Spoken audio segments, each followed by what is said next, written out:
हमारे साथ लखनऊ के रहने वाले अमृतांश हैं जो गंगोत्री दर्शन के लिए गए थे और धराली से उस वक्त गुजरे थे जब ये आपदा आने वाली थी कुछ ही मिनटों पहले।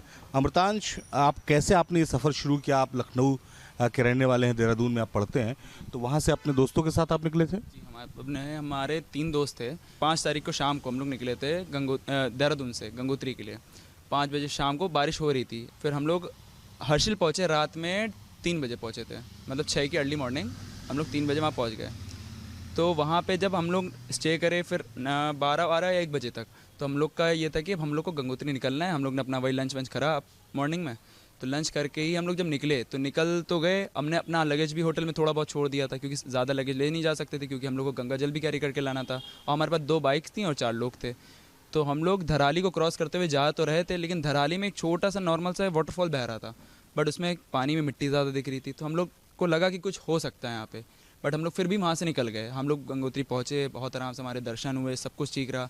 जब दर्शन करके वापस आ रहे थे तो हमें बताया गया कि क्या कहते हैं कि नीचे पूरा धराली बह गया है। अब 1 सेकंड के लिए तो हमें लगा कि भाई क्या करें, कुछ समझ में नहीं आ रहा। बट स्टिल हम लोग फिर नीचे धराली की तरफ गए।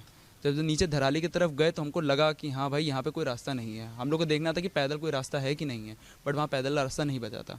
फिर जब हम लोग वहाँ रुके रहे तो वहाँ पे लोकल्स भी खड़े हुए थे। तो लोकल्स ने हमको बताया कि आप वापस जाइए 2 किलोमीटर पीछे, वहाँ पे ब्रिज होगा, ब्रिज क्रॉस करके पीछे से कच्चा रास्ता जाता है हर्षिल, जो कि पूरा ट्रैकिंग वाला है और जो कि सेफ भी नहीं है। मतलब एक साइड में आपका पहाड़ था धराली, उसके जस्ट अपोजिट साइड में जो पहाड़ था, हम लोग को 17 किलोमीटर का ट्रैक करना था। तो वही शाम के बजने वाले थे 5:30, तो हम लोग को ट्रैक करने के लिए बताया गया। तो हम लोग वहाँ से वापस निकले 3 किलोमीटर ऊपर। वहाँ से हम लोग जब अपनी बाइक वहीं पे पार्क कर दी, वहाँ पे एक आर्मी का 2 लोग खड़े हुए थे और साथ में क्या कहते हैं वहाँ पे टेंट भी लगा था। तो हमने अपनी बाइक वहीं छोड़ दी पूरी। फिर बाइक छोड़ करके हम लोग वहाँ से, हमारे पास आखिरी कैश बचा था 250 रुपीज़, बहुत लास्ट कैश था।